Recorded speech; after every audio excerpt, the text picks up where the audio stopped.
production needed to continue the war effort and to hide certain top-secret technologies that were under development.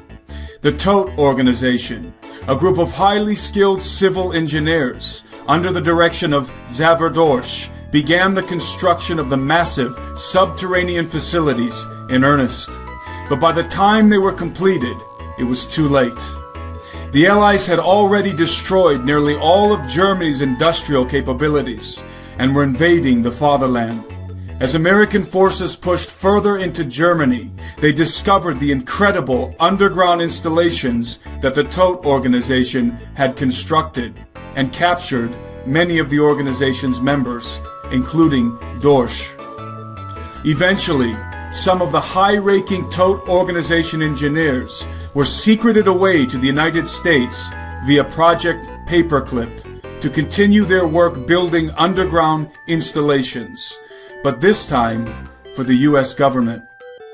Deep Underground Military Bases, or DUMBs for short, are top-secret subterranean facilities located, in most cases, miles below the surface of the Earth. Commonly built within or beneath hard rock formations, such as mountains, mesas, hills, and plateaus, DUMBs provide maximum security and secrecy for both military and corporate interests. These clandestine underground installations facilitate at least three strategic objectives.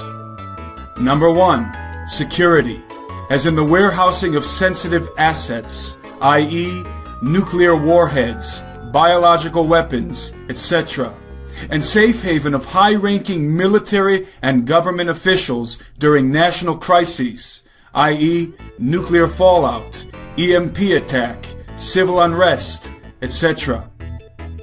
Number two, secrecy, to conceal the research and development of highly classified technologies, especially those derived from antediluvian and/or non-human origin.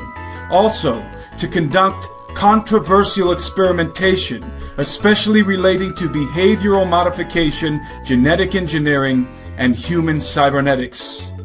Number three, subversion, to subvert public scrutiny and rule of law, as in the Constitution and Bill of Rights, in pursuit of technological, political, societal, and financial objectives.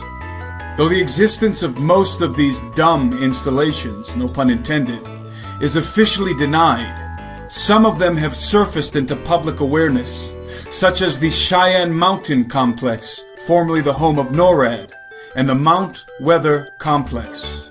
The well-known, yet officially undisclosed Mount Weather Emergency Operations Center, also known as the High Point Special Facility, located in the Blue Ridge Mountains of Virginia, is a continuity of government complex operated by the Federal Emergency Management Agency, FEMA. Completed in 1958, the classified installation beneath Mount Weather was originally designed to be a relocation site for the highest-ranking officials in government, including the President of the United States and his cabinet. Often described as a subterranean city, the base includes a hospital, crematorium, dining and recreation areas, sleeping quarters, an emergency power plant, dozens of office buildings, some of which are 3 stories high, a radio and television studio, which is part of the emergency broadcasting system, and a special train that connects to strategic locations throughout the country, utilizing a high-tech and hidden transit system. The Very High Speed Transit System, or VHST, was a RAND Corporation concept presented to the military-industrial complex in the 1970s. The RAND Corporation described the concept as follows: a very high-speed transit system operating in its own rarefied atmosphere in evacuated tubes in underground tunnels. Most cases considered took less time to go coast to coast, as in 21 minutes, than it takes an aircraft to climb to an efficient operating altitude. VHST's tubecraft ride on and are driven by electromagnetic EM waves. In accelerating, it employs the energy of the surrounding EM field. In decelerating, it returns most of this energy to the system. Tunnel systems would be shared by oil, water, and gas pipelines, channels for laser and microwave waveguides, electric power lines including superconducting ones, and freight systems. Environmental and economic benefits are substantial, and the technology for building and operating the system exists. Although the VHST was never to be developed for the benefit of the public, it was, nonetheless, quietly constructed beneath our feet for military application. There now exists a vast network of subterranean tunnels through which an electro-magneto-leviton train, or maglev train, passes at speeds in excess of Mach 2. The maglev train, suspended on electromagnetic waves 3/4 of an inch above a monorail and moving faster than the speed of sound through a near frictionless vacuum, is able to traverse the distance between Los Angeles and New York City precisely as the RAND Corporation predicted, in under 30 minutes. As unbelievable as it sounds, maglev technology is not science fiction, and is even now finally being considered for above-ground civilian application, though with inferior speed capabilities. The secret construction of both the VHST and the DUMS that they network together was made possible by top-secret nuclear-powered tunnel-boring machines called subterranes, the patents for which, coincidentally, were filed in 1972 by scientists working at Los Alamos National Laboratory. Due to the advanced technology employed in these machines, exceptionally large tunnels can be made at incredible speeds without generating residual debris. In his book, Underground Bases and Tunnels, Dr. Richard Sauter explains, nuclear subterranes work by melting their way through the rock and soil, actually vitrifying it as they go, and leaving a neat, solidly glass-lined tunnel behind them. The heat is supplied by a compact nuclear reactor that circulates liquid lithium from the reactor core to the tunnel face, where it melts the rock. In the process of melting the rock, the lithium loses some of its heat. It is then circulated back along the exterior of the tunneling machine to help cool the vitrified rock as the tunneling machine forces its way forward. The cooled lithium then circulates back to the reactor, where the whole cycle starts over. In this way, the nuclear subterrane slices through the rock like a nuclear-powered 2,000 degree Fahrenheit earthworm, boring its way deep underground. The United States Atomic Energy Commission and the United States Energy Research and Development Administration took out patents in the 1970s for nuclear subterranes. The first patent in 1972 went to the U.S. Atomic Energy Commission. The nuclear subterrane has an advantage over mechanical tunnel boring machines in that it produces no muck that must be disposed of by conveyors, trains, trucks, etc. This greatly simplifies tunneling. The underground base at Mount Weather is an impressive facility, but it is by no means the largest or the deepest beneath the soils of the United States. The construction of modern DUMS employs technology vastly superior to what was available in the 1950s. We now have the capability to build veritable cities over 10 miles below the surface of the earth, completely undetected by the public. Massive multi-level complexes have been constructed in secret with funding from the black budget, literally right under our noses, out of sight and out of mind. In fact, at this present time, according to inside sources, there are over 200 deep underground military bases in the United States alone, and many more in various countries all over the planet. In light of this incredible reality, a glaring question presents itself. How can something so vast, expensive, and ubiquitous be kept secret for so long? In other words, where are the whistleblowers? Enter Phil Schneider. For 17 years, Phil Schneider, an accomplished geologist, structural engineer, and explosives expert, worked on black budget projects for the United States military and multinational private contractors.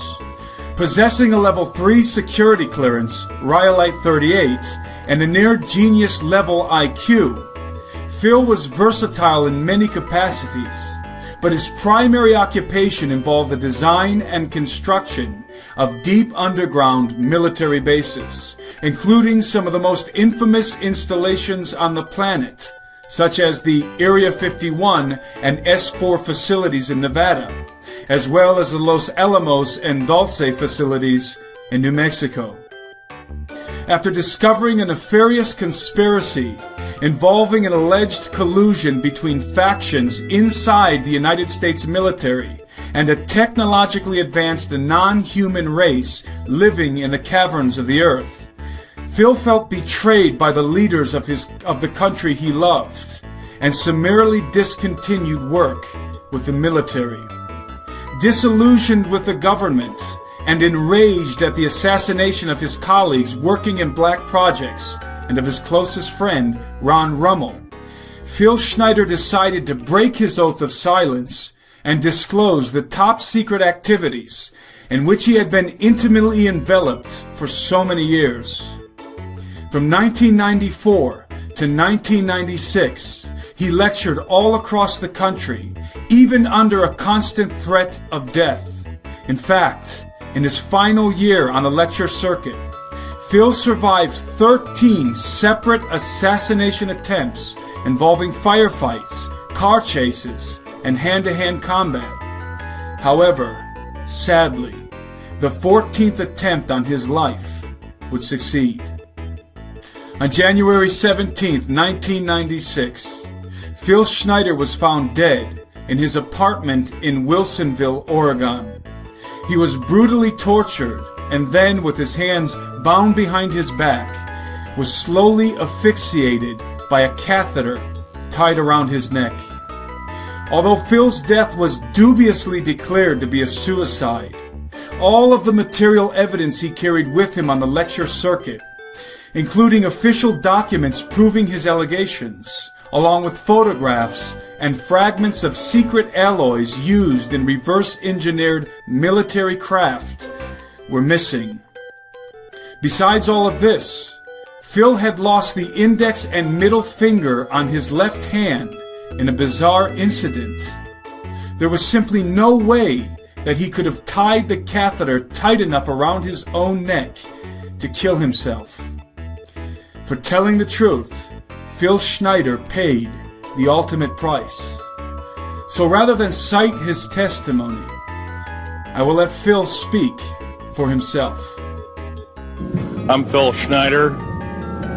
I spent 17 years in black budget programs, government geologist, as engineer, structural engineer with aerospace applications.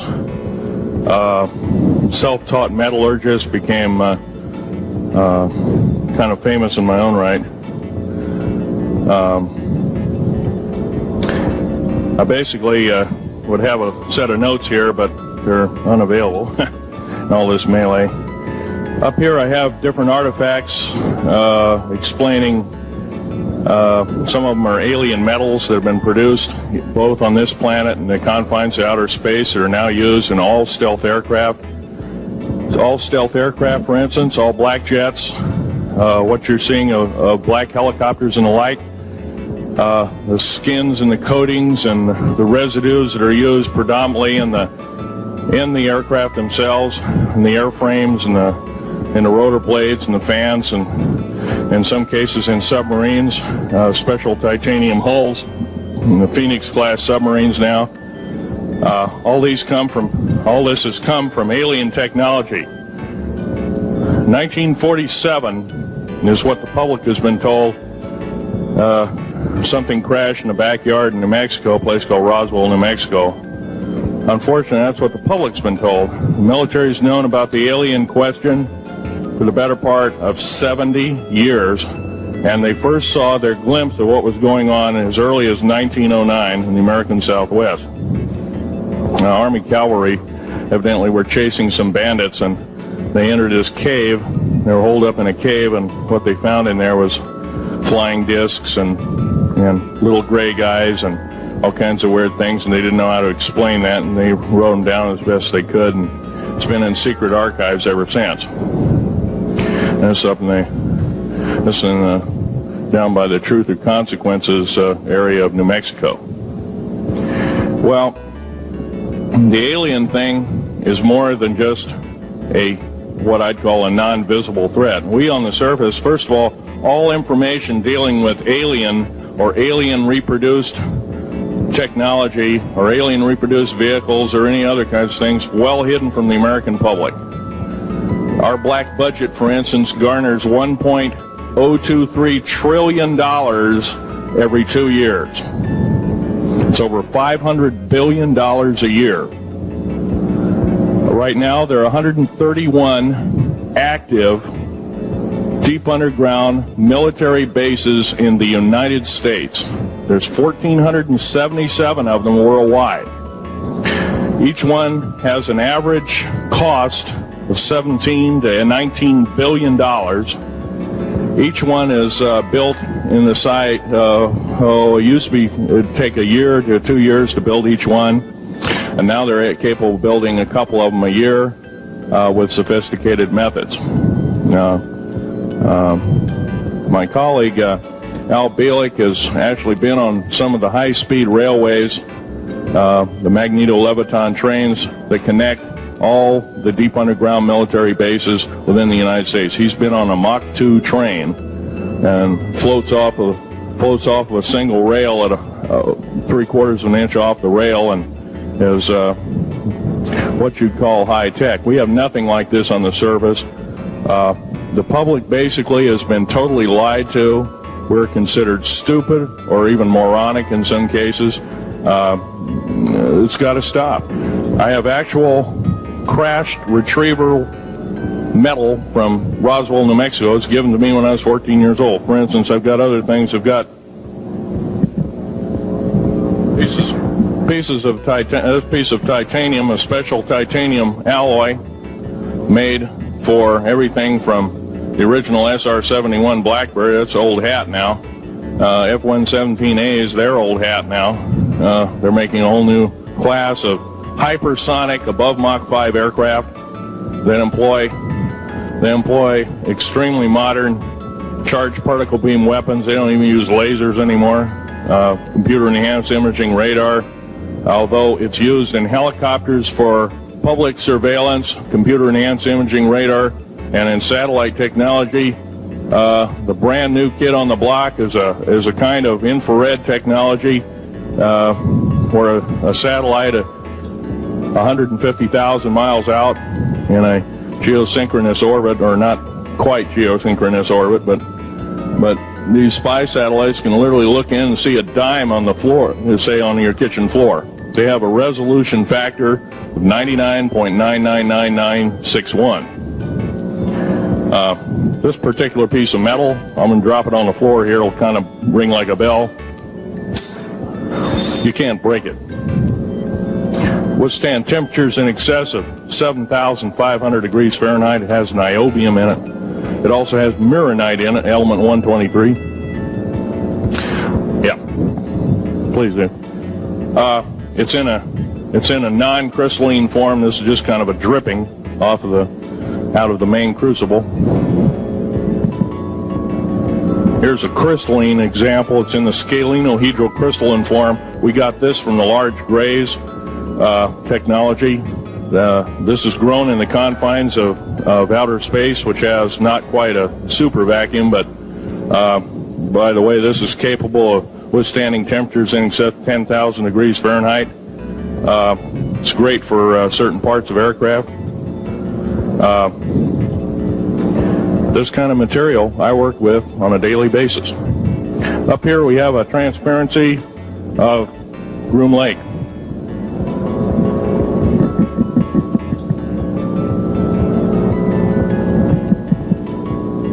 Groom Lake is where the infamous Area 51, S4, S2, a CIA base, it was originally a bombing range, a nuclear test site. It was later become the most secret base in the United States. It employs over 18,000 workers who work in shifts of 12 hours at a whack. Most of them work in the cover of darkness, like us. We built 9 underground military bases there, each with an average capacity capable was basically a city underground, roughly 4.25 cubic miles hollowed out underground. They have boring machines, for instance. They don't bore, they literally vitrify and melt the rock, deflagrate the rock. It's a very sophisticated laser melting and deflagrating system. It reduces the rock to a powder and then melts the remaining rock as a coating on the inside of the base, so you don't have to use gunite cements and other kinds of things like that. That's all old hat now. Technology is just basically the new technology we get is the old hat of the military. I'm going to be real brief about it. I carried a level 1 security clearance, the Rylate 38 factor. There are very few of us. There's nobody except myself, to my knowledge, talking like this. Nobody. I'm breaking the law. I'm breaking world as well as federal law, coming out and even talking about this to a group of people. I love my country more than I love my life. 2 weeks ago, I was shot in the shoulder.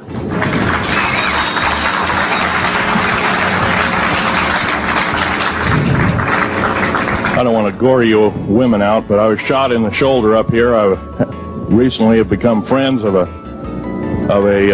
retired FBI agent who took me under the wing. He says, I've never seen a person braver than you. And I said, well, there's more coming.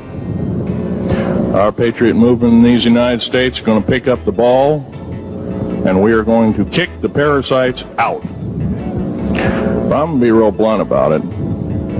The government that is now instilled in ruling over us are ruling as we're serfs and they're the kings and queens. Now, that's a feudal system. That isn't even a democracy. We are now being ruled by an autocracy and a technocracy. In other words, technical knowledge as rules as king, with a feudal type system. Feudal systems haven't been used in the last 350 years, and they're coming back like gangbusters. If we are complacent, if we do not speak out in droves, and I'm not just talking about me, I'm talking about a bunch of us getting together and getting on this stump and loving our country more than we love our lives, getting on, some of us are going to get killed. I almost got killed a couple of weeks ago. Hadn't been for an a retired FBI man who risked his life, his career, everything, put it all on the line, and he didn't know me from Adam. A week prior to that, he listened to one of my tapes I gave up in Post Falls, Idaho, and I'm going to be very blunt about. He said that we need a lot more of you, but unfortunately we're not getting anybody. In working with the black projects, I was very loyal. I was picked because I was very strong mentally. There's a bunch of us that were picked because we don't crack under pressure. We don't freak under pressure, so to speak. Everyday events don't bother us. Now, I was involved in something very controversial, almost totally unbelievable to most of you. During the unbelievable part, I was involved in building another base inside of Dulce, New Mexico, which is Los Alamos Laboratory. It's a biological laboratory. On the southwest part of the Archuleta Mesa, we built an underground facility, a better part of 3 cubic miles hollowed out underground. Then to the southwest of that, we were in the process of the early stages of building. We drilled 4 large tunnel-like holes.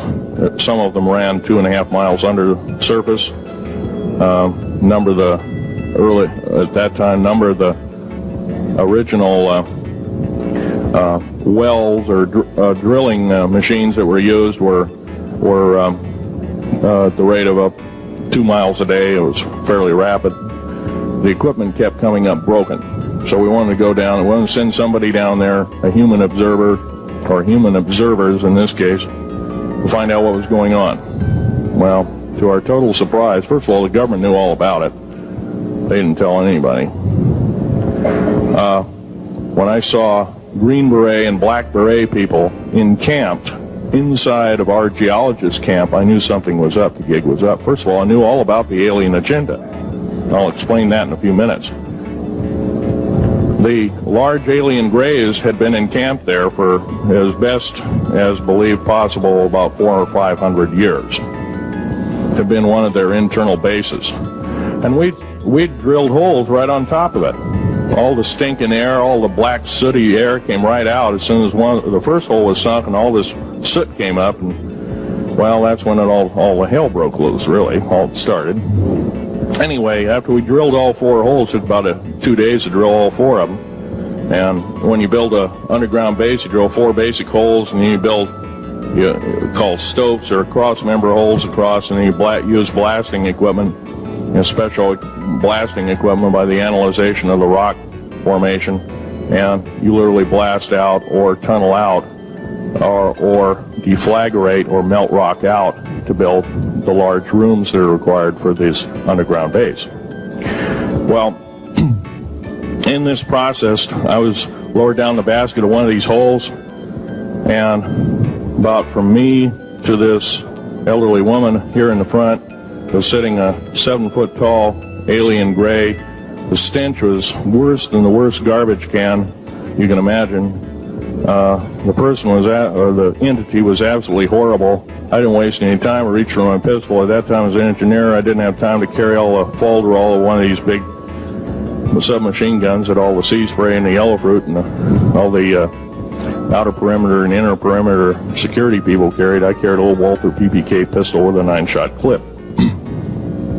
This was in late August of 1979. Now, you got a regular suit of clothes, you got a regular clothes on, plus you're in almost like a spacesuit environment, and you're reaching for a gun. It's not the easiest thing to do, and then to pop a clip in it and start shooting. And I killed 2 of them. Yes, they're mortal, and they do die. However, in the process, one of them did this. All I remember is that he just kind of waved his hand in front of his chest, and the next thing I know, this blue beam hit me and just literally opened me up like a fish, and burnt my fingers right off of me. And it was some form of electrical force, because the kind of like being hit by a lightning bolt burned all my toenails off of me. Completely crispy crittered my left foot, burnt the shoe right off of me. All I remember is the smoking remains, and I'm still conscious, but in and out of, I didn't remember much. And there was a Green Beret that was right behind me that risked his life. In fact, he died. But he risked his life. He shoved me back in the basket and hit the button and took me up. And I wouldn't be alive talking to you today if it wasn't for him. I'm forever indebted. He lost his life. 66 Secret Service agents, Green Berets, Black Berets, crack troops lost their lives because the government, our United States government, lied, did not tell us anything about the alien threat. There's a war underneath there, and I'm talking dead serious. Now, it gets to the big question. If all this has been hidden from us, everybody says, well, where's the proof? I've got some of the proof laying on the table. But A lot of you probably are totally skeptical. They say, well, I could be anything.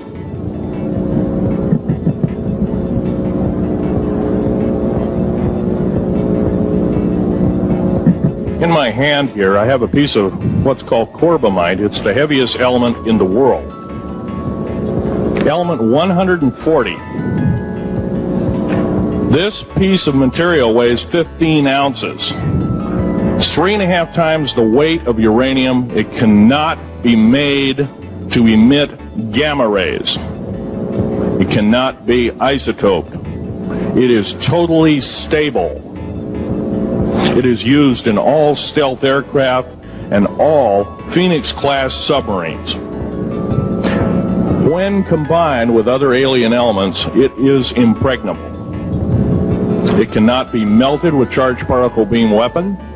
When properly combined in secretive compounds, it can withstand temperatures in excess of 10 million degrees Fahrenheit. This particular piece of metal is an amazing piece of technology. It's capable of being grown in 15 different crystal systems. Now, I'm a geologist, and I, prior to 15 or 20 years ago, knew of only 6 crystal systems. There's actually 15, if you count all the alien metals. Now, this is only element 140. If you look at the local periodic table in your local library, it says 104. Somewhere down the line, we've been lied to, we've been cheated. What we have to do is we have to literally ask for the truth. If we cannot ask for the truth, we must demand the truth. We must take it before courts of law in common law systems, and we must demand it. After the great firefight, the alien-human war, I am the only living survivor talking about it worldwide at all. Only one. The other 2 are in nursing homes in Canada, and the Canadian government refuses to allow any U.S. people, including myself, to talk to them because they are afraid of kidnapping. Probably the reason I got shot to pieces and 11 attempts on my life is I am a direct threat to the entire system. The New World Order, the alien agenda is one and the same. It's world takeover and the decimation of the population of this planet. Now, I'm going to tell you something a little bit different about the alien species. The bad news ones, there are 9 races of alien populations. To look at a human being as a bag of food. They're not cannibals. They don't eat the flesh and the bones and all that kind of stuff. They use the glandular secretions of animals and human beings as a mixture of the vitamins for their food. They get high off of our adrenal gland substances called adrenal chrome. It's something like cocaine to them. Now, what can we do about it? Right now, if we do nothing, we can do nothing about it, and it'll continue to go on. Basically, we'll be led in the dark, and you'll keep seeing more and more people disappear. Right now, there's 100,000 children totally unaccountable through FBI archives, cannot be traced anywhere. They haven't been murdered. Nobody's ever seen them. I think they're hauled underneath in some of these bases, and they are summarily done away with, and they are literally eaten. Now, that is a scary thing indeed. Area 51 is only one base, one of the 131 bases. Of these 131 bases, I call Area 51 a mega base. It's got more than one base in it. It's Tonopah Test Range, Area 51, S2, S4, Groom Lake, and a host of others. Now, these mega bases are gobbling up our gross national product. Right now we're spending 28% of the gross national product on building underground bases solely. That doesn't count for the defense budget. That doesn't count for the spare parts budget. It doesn't count for any of that at all. And the black budget is dead wrong. It sidesteps the United States Congress and its Constitution of its people and says you're a bunch of morons you don't need to know. Well, a need-to-know basis is an executive order written during the Eisenhower era right after the created 1954 treaty and is treasonous and illegal in this country and should be overturned and abolished. I have a young family. I have an ex-wife and child. Defense Intelligence Agency goons tried to kidnap my daughter not too long ago. My ex-wife, being working in the state government services in Oregon, picked up her .22 handgun, shoved it in the back of the neck of this one person. Give me my daughter back. If I don't, I pull the trigger. Gave the daughter back. Good choice. Now, the remark that my ex-wife had to say to this individual was, if I ever see you again in any way, shape, or form, I will kill you on sight. You're an abuser of children, therefore I suffer to you that you should not live. By the way, she threatened a federal agent. She should be in jail, blah, blah, blah. Nothing like that's happened. These people don't want publicity. I shot a federal agent 16 days ago. Shot him dead when I was bleeding to death with a shoulder wound that he'd shot me. He had shot at a retired FBI agent who theoretically carries the same covering as a Secret Service agent. Got protection forever. He's a cop forever, federal cop forever. Now, that doesn't mean a whole lot. I made a report and went to the FBI. You realize, you know what they said? They said, things like this happen, Mr. Schneider. We don't either believe you, I'm using that as my own italics, or we don't give a damn. Now, something's wrong here. I'm not reading this right. I defended myself to the best of my ability. I was hoping I could go through life without doing such a thing. And maybe some of you have actually defended your own life in a similar fashion. It's very sad you have to shoot or kill somebody. Maybe some of you were police officers and have had to do the same. And I don't know if you ever kill a human being, you're never the same as a person who never has killed a human being. It is with you for the rest of your days.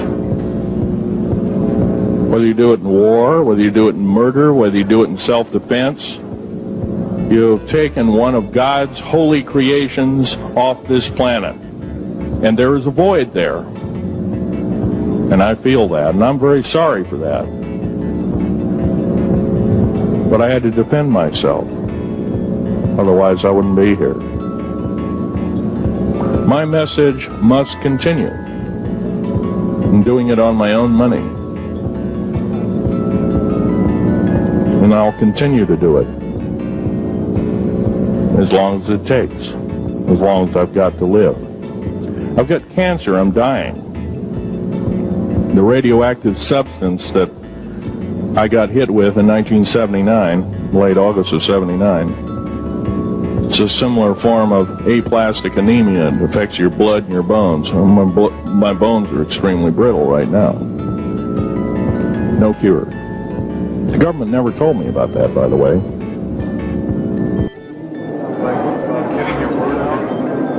I haven't, but I have downloaded over 140,000 pages.